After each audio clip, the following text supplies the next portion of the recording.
Guilty Gear XRD is a 2D anime-style fighting game developed by Arc System Works and was released to arcades on February 20th, 2014, with the console release following in December later that year. This was the first game to show Arc-Sys' incredible talent when it came to creating anime-inspired fighting games, leading them to become, in my opinion, the greatest fighting game developers in terms of visuals in the industry. I prefer XRD to its successor Guilty Gear Strive. I feel as though the gameplay feels faster and leaves players more room for creativity. However, one aspect Strive did improve on was character balancing. Guilty Gear has always been a series where character specialists shine. If you were simply good enough, you could make any character work at the highest level, regardless of tiers. This is the case for Guilty Gear Strive and XRD, of course. However, the difference between the top tiers in Strive to the mid tiers feels slim. The top tiers feel strong, but not too strong. A ton of the cast have really strong tools, creating a good overall game balance. XRD, on the other hand...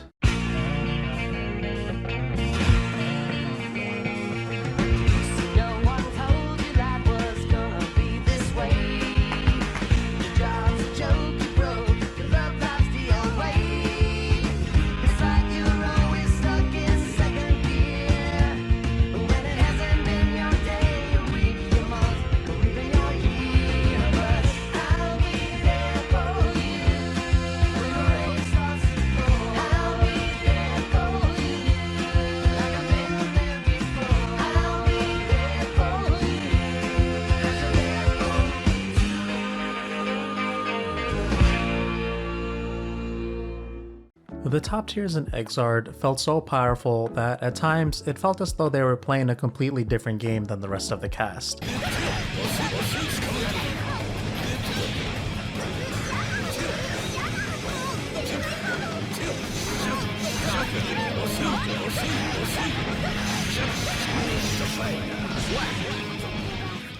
XRD would receive 3 different versions throughout its lifespan, with various tiers fluctuating per version. However, one character that remained the undisputed best character throughout the game's lifespan wasn't even a character. It was called Yellow Roman Cancel, or YRC for short. Roman Cancel isn't new to the Guilty Gear series. In fact, it's the series' most distinguishable feature. YRC, however, is exclusive to the XRD series, and it is quite possibly the best use of meter you can ever find in any fighting game, period. YRC can be activated like this. It can be done during the startup early active frames of an attack while the opponent is not in block stun or hit stun, during movement or moves that don't attack and the opponent is not in block stun or hit stun, when you are in a neutral state or movement and the opponent is not in block stun or hit stun. Not all attacks can be YRC'd.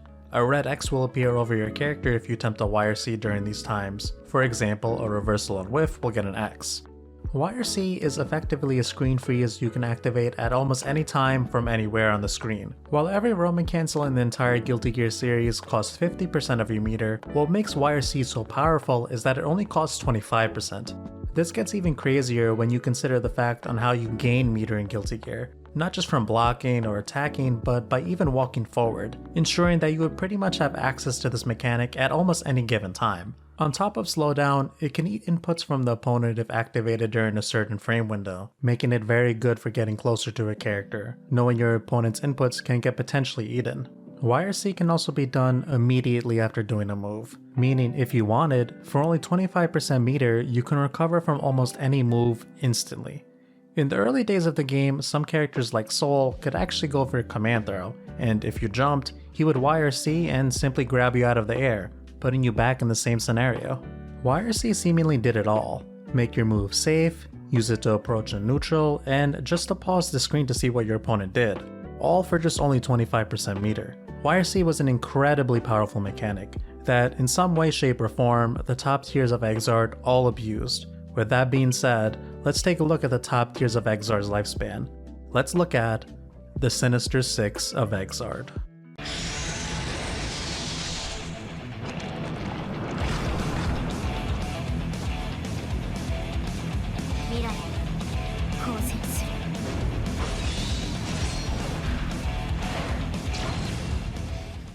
What made Ramlethal such a strong character were the swords on her back. The swords track to the opponent's current location, In 1.0, what made this so broken was the fact that you could not interrupt the swords, and of course, the swords had massive hitboxes. The swords were sent out depending on what button and direction you pressed, vertical, horizontal, or clockwise. Trying to get around the swords, especially if you weren't a fast character with movement, you were either getting hit by the swords or having to block them constantly. These swords also played a key role in her incredibly good mix-up game. She was a terrifying character to deal with when the game first came out. Her reign of terror was short-lived however, as after 1.0 of the game, they made it so her swords can be hit before or after the activation, with an additional added cooldown if done so. Ram's normals were not all that good. Her main toolset outside of swords were Rekka-style moves that would lead to combos which helped her set up the sword mix-up. She also had a command throw with decent startup and range. After 1.0, Ramlethal would remain a mid to low tier for the rest of the game's lifespan. Most people that played XRD didn't actually get to experience her at full power due to how early this was in the game's lifespan. Even though her time was short-lived, Ram was absolutely a huge threat in the game early on. She still had her strong mix-up options throughout the game, however, with her normals being weak and swords being able to get interrupted, this hurt her neutral game a lot, and she could not compete with the other top tiers the game would see.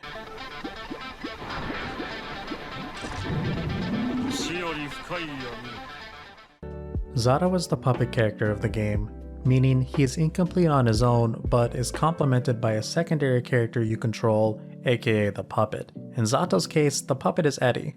Puppet characters are traditionally very difficult characters to use. They have a high barrier of entry, having both a high skill floor as well as having a high skill ceiling. Most people may not have gotten to experience the power of Zato due to this. His difficulty made him an extremely rare character to fight against. However, just because he was a difficult character you wouldn't fight often, this doesn't take away from the fact that he was an incredibly strong character, with players like Ogawa from Japan and Marlon Pai from America, showcasing the potential this character had, with the most notable Zato player being Nico Maki, aka Red vs Fantasy, aka the one who made this video, aka like, comment, and subscribe. In XRD, even without Eddie, Zato was quite good by himself. He has good normals, movement that was very hard to deal with thanks to his flight, and special moves that allowed him to create space if Eddie wasn't available.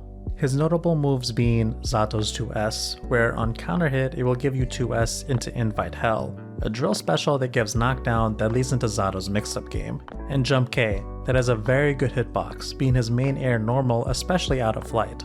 One of his most powerful tools in neutral was Break the Law, or rather Break the Law YRC. Break the Law allows Zato to go underground, avoiding any way of getting hit, but he has to recover on his way back up, letting the opponent punish him. Since YRC could be done during the startup early active frames of an attack, you could YRC at any point of Break the Law. If you were in trouble, just literally Break the Law YRC. As long as you have 25%, you avoided any sort of neutral or punishment for not having Eddie. Zato also had a command throw, and much like Soul, he could command throw and then immediately YRC if he didn't grab you. This isn't what made him such a strong character, as probably his biggest strength comes from his mix-up game. Eddie has moves that can lock the opponent down, allowing Zato to not just create these 50-50 mix-ups, but multiple 50-50s on top of that. Zato also has this move called Drill, which turns Eddie into a landmine that over time will explode into a giant drill. This drill hits low multiple times, meaning if Zato would fly and hit you high, it wasn't unblockable. Now, to be fair, it wasn't actually a true unblockable, as there was a 1-frame gap, but from personal experience and numerous high-level tournament match footage, you weren't blocking this shit. As if the unblockable wasn't good enough, the really broken part about it was when you did it in the corner. Zato would hit the unblockable into a full combo that let Eddie fully recharge into a second unblockable, and if you really needed to, but at this point it was overkill, he could do it a third time just to flex on you. This situation was quite common for Zato. He was the true undisputed king of disgusting 50-50 mix-ups into unblockables. His most common ways of setting up his mix-up game was Invite Hell, aka the drill that would end your combos, and even his dead angle, being the alpha counter of the game, that you would use to push the opponent back on defense. Yes, he could set up an unblockable from just one good read on defense. Zato would receive nerfs as the series progressed. They nerfed to Break the Law YRC by removing the YRC element from the equation. They also increased the cooldown on his drill, making it so he couldn't keep looping the unblockables over and over again.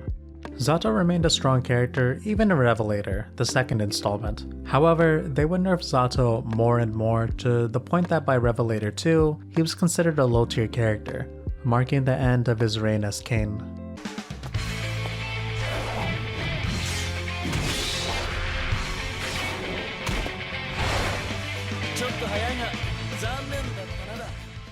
Sin is a very good, well-rounded power character.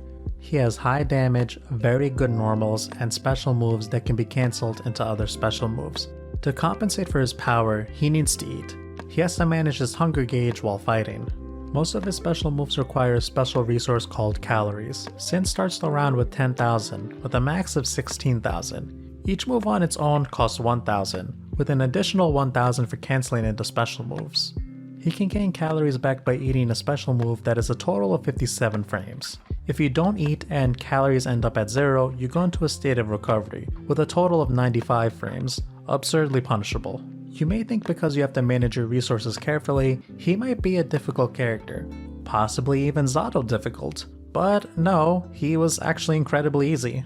You could end all of his combos by safely eating, so unless you were spamming his specials like crazy, you didn't have to worry about it too much, as long as you eventually hit them. But even if you mismanaged your resources, you could obviously just eat in YRC immediately after, making it so you weren't just not punishable, but also received all the benefits of YRC, like freezing the screen as well as potentially eating your opponent's inputs so you can counterattack. His normals really allowed him to shine, with normals such as Fire Slash, which was not only an incredible poke, but also a combo starter for him. His 5k was also very good, as it had many Gatling options due to it being special and jump cancelable, and just because he needed it, he has an instant overhead that you can combo off of. Other than his incredible neutral game, Sin's specials were what made him such a threat. Beak Driver was, well, I mean, just look at it. Other than covering the majority of the screen, it also beat projectiles, and if charged, was not only plus, but even caused wall stick. If you got hit by this with no burst, the round was most likely over. This move alone was so good that it made 7-3 matchups by itself. Characters like Potemkin can simply not compete with the neutral this move provided, and if you ever got hit by it, he could safely eat afterwards. Sin also has a reversal that doesn't seem that good, until you remember the fact that he can cancel his specials into other specials. So if he had the calories, Sin could wake up DP and cancel into a special. That not only made him safe, but plus, as Sin would cancel into a slide that was +2 on block. This move was the scrub killer. You had to instant block the slide just to make it 0 on block. If you didn't, you were letting him steal his turn back for free.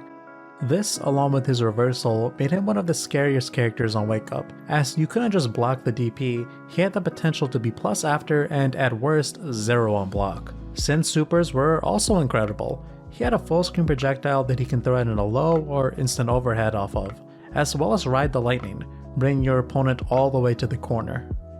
Sin would receive nerfs, most notable being slide going from +2 to 0 on block, and if you instant blocked it, he was now minus. His eating was also changed so that if you were to eat in YRC, you would only gain 1/10 of the amount you used to. Unlike Zato and Ramlethal, Sin would remain strong throughout the game's lifespan. Sin was an incredible, well-rounded, powerful character. Sin had it all in XRD. Good damage, good pressure, good mix-ups, great range, and a resource management that was easy to manage. And if you ever made a mistake, no problem, just YRC the hunger away. You might even consider him perfect if this was another game. However, this is XRD, and the other top tier characters of the series are better than perfect.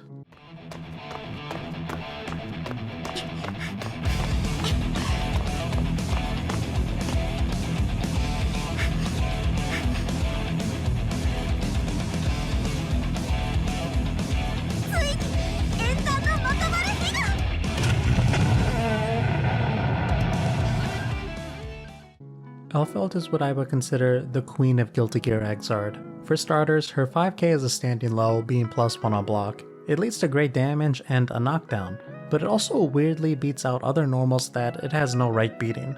Her close slash has a 5 frame startup. It's incredibly fast with a fast recovery, with a hitbox so good that this is her anti-air. Fire slash is a very good poke like Sin. and is jump cancelable, which is a privilege not many have. Also, the way she is designed that even from max distance, she can easily confirm into a knockdown. 5H is a 5 hitting pistol, her longest reaching normal, but would whiff on crouchers.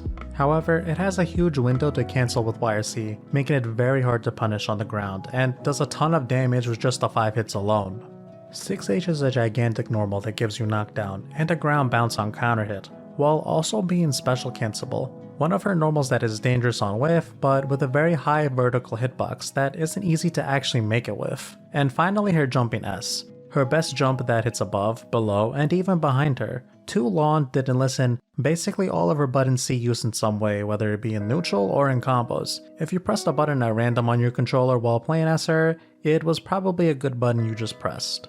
To compensate for her lack of a meterless reversal, which is probably one of her only downsides, she has an exceptional dead angle that, even if blocked, could be very hard to punish. If you didn't want to block, as I just mentioned, she does indeed have a reversal super, but she even has a super that's plus 27 on block that even combos into itself. Elphelt's most defining features are her weapons. Her grenade explodes in 3 seconds, which she can make explode immediately by shooting it. What made her sister Ramlethal weak was how you can interrupt the swords before or after the activation. Elphelt's grenades do not disappear on hit and can't be moved. This was terrifying on defense. Bridal Express was mainly used in combos, but the important thing of note here is that it always gave hard knockdown, which you could throw a grenade on your opponent as they were trying to get up, as well as the fact that it moved her forward.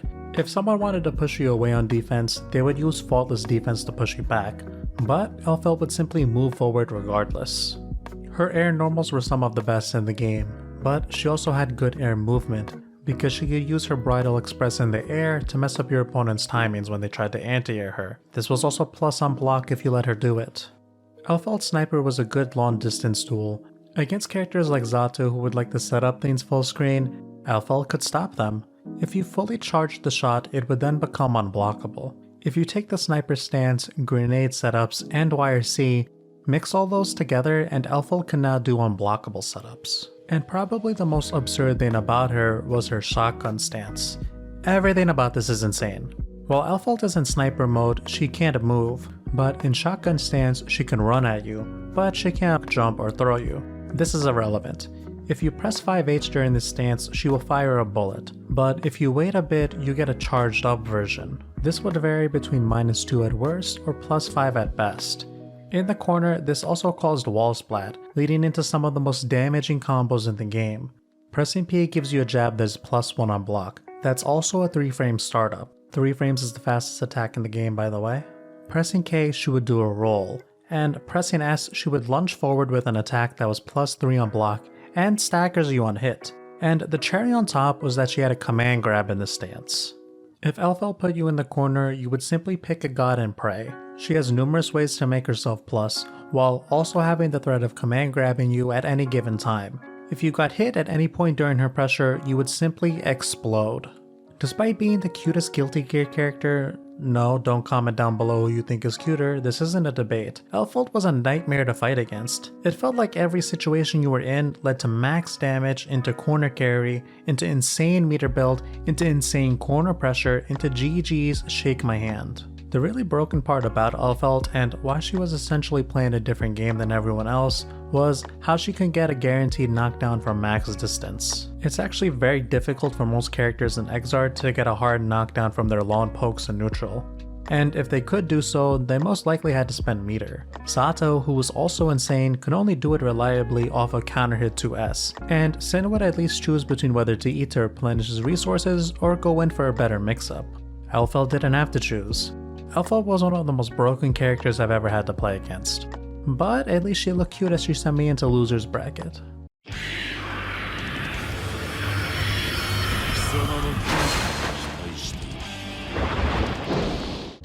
Raven is the definition of cheap and easy. First, we have to talk about Raven's movement. Raven's forward dash has a low startup, but shortly after becomes invincible and invisible for 17 frames. Then it becomes the fastest dash in the game. Raven also has a window where he can stop his dash with faultless defense, just like anyone else in the game. But if done during the 17 invincible frames, this makes his dash almost unpunishable. Those 17 frames allow Raven to dash past a lot of moves that he would never be able to do otherwise, such as 6Ps or fireballs and many more moves. This forward dash is a huge skip in neutral against a lot of characters, giving him a S+ with punish game. His normals are good, but a tad slower than the standard. A few ones of note are 5P, 2S, 2H, Jump P, which didn't have damage scaling, and Jump H, which turns Raven into one giant hitbox. His ground throw was also quite good, as it gave him a full air combo with no setup required.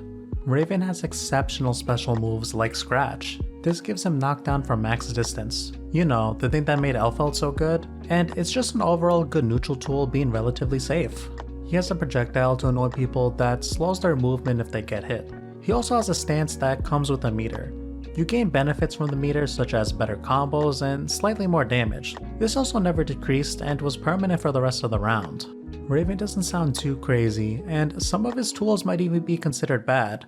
Like Raven's air dash, which was very weird. He has some weaknesses because of this, in fact. Raven flies at such a low level, meaning it's super easy to anti-air and punish him. Raven can't instant air dash and punish fireballs where some characters can. It's also a terrible way to escape the corner. Raven's air dash, I would say, is actually bad in neutral, but where this move shined was in his mix-ups, because Raven's most powerful tool in his arsenal is his orb. This gives me PTSD.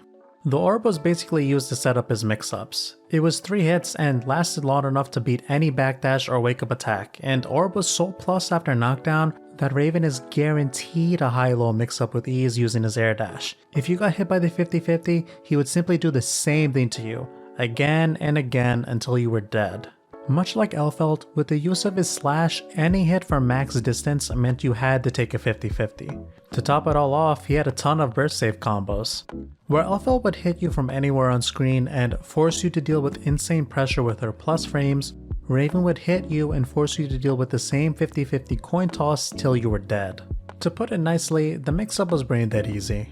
If you could master the 50-50, that was not execution demanding in the slightest mind you were pretty much a tournament threat by default.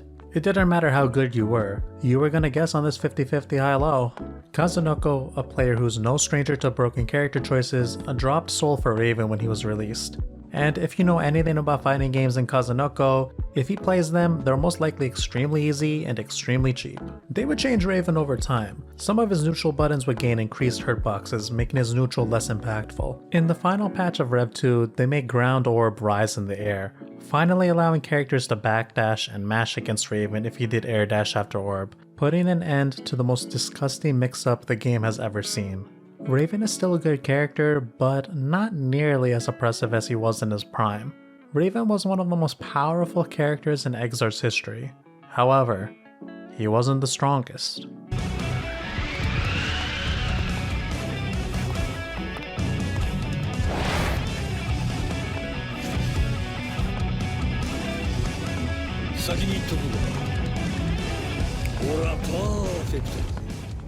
Johnny is the undisputed king of XRD. Ever since he was first introduced, he has remained the best character in the game, hands down. His character design is being a phenomenal mid-range fighter while having high damage potential. To limit him, he doesn't have a run like everyone else, but a traditional dash seen in other games like Street Fighter. Johnny's buttons are understandably insane for a mid-range fighter. His close slash was a whopping +3 on block, making it a crazy button to option select his throws with. 5H was just humongous, giving you crazy damage on hit. His 6H was also massive. He would use this in pressure to bully you because the damage on hit was bonkers. 6K was a mistake. It's a launcher on hit while also giving him forward momentum. It's got some upper body invincibility, but more importantly, it's only -1 on block. And if you wanted a faultless defense block him to push him away, this move now became plus. Johnny's offense is where he really shined. His offense primarily revolves around the sword special move called Mistfinder. It's a really quick slash that does small damage and can hit projectiles.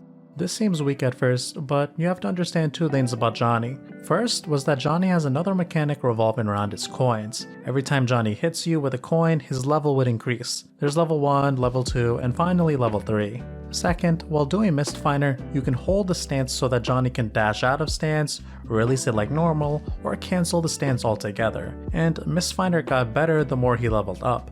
That small slash would turn into a giant slash that wall splatted you at level 3. Now, his offense comes from the cancel of Mistfinder, which, depending on the level of Mistfinder, will reduce the startup from 9 to 6 to 4. Doing quick maths means level 1 is 13 frames in total, level 2 is 10, and level 3 is 8. To put it in simple terms, if I were to do 5H into 5H, it's very slow and not scary. However, if I were to do 5H, quickly enter Mistfinder stance, and cancel into a 5H, I am now plus. His offense is based off the fear of getting hit by a huge normal like 5H, 6H, etc. Or him dashing up to reset pressure. Or him just throwing you, since his throws gave him a full combo. If this strike throw game plan doesn't sound scary enough to you, well, because he needed it, he could also do Mistfinder in the air, and if done low enough to the ground, gave him access to an instant overhead that also led into full combo. Johnny may seem almost gimmicky because hitting your opponent with a coin to gain a level might not seem feasible in a real match. But no, not really. All you had to do was get a 2D sweep in and throw some coins at them and boom, you're now instantly at level 3. Now, if he used Mistfinder, it would go back down to level 1, but his combos would incorporate ways to maintain level 2 or put him in a spot to gain levels off knockdown. He would burn through coins pretty quickly in a match, and if you ever ran out of coins, Johnny even has a super that gets him more coins to use. Seems pretty weak, but Johnny players would do a crazy execution technique to not only combo into it, but even combo after getting the coins. Johnny was a very high execution character to play. However, just because he is difficult doesn't excuse the terror that he would inflict on the competitive scene of XRD. As with other games, just because something seems hard at first, over time it will become a standard thing everyone does for those who are trying to win. Johnny, of course, utilized YRC to its full potential. He had this full screen kick move called Zwahander that shot a projectile straight down if you wanted to. You could YRC out of this, creating some insane air dash mix-ups. He would also just do this in neutral. He already had arguably the best neutral in the game with 6k and his H buttons, but if he ever really wanted to get in, he could just do this move in YRC and boom, now he's in your face ready to mix you up. Johnny also had access to a mist special move. The mist would go on top of you, and when Johnny did a slash off of Mistfinder, he would hit you because the mist made it unblockable. He could easily set up unblockables with YRC, but some setups he didn't even need to do it. And if Johnny did an unblockable setup while he was on level 3, the damage was egregious and the round was most likely over. Johnny is still regarded as the best character in the game since his inception. In a time when Japanese arcades had the game before consoles, a player named Karinchu was so dominant with the character that there were stories where people would try and avoid playing him if they saw him on the arcade cabinet. They would simply get up to avoid losing money and time playing him. Karinchu was hitting insanely technical combos that seemed like only he could do. The payoff from this was the damage was absurd, leading into an unblockable that also did insane damage. When first released, the character felt unstoppable in the right hands. Players like Omito, who mastered the character, would be regarded as the best player in the history of XRD. He was the one that would either get first or second at multiple premiere events from EVO, EVO Japan to Arc Revo. They would change some things to Johnny Rev and Rev 2, like mist putting you in stagger rather than a full hit, and Mistfinder stance receiving an overall reduction in speed, but it simply wasn't enough. And XRD's legacy would end with Johnny taking the crown as the undisputed best character in the history of Guilty Gear XRD. Despite how unfair at times the top 6 of XRD felt at the time, XRD is still one of my favorite fighting games I've ever played. The style and presentation of this game, from how it feels to how it sounds, is something that I think not even Arxis has been able to top yet. For how frustrating it was to fight against these characters, XRD is still absolutely fun as hell. It may not be the most balanced fighting game I've ever played, but goddamn was it fun.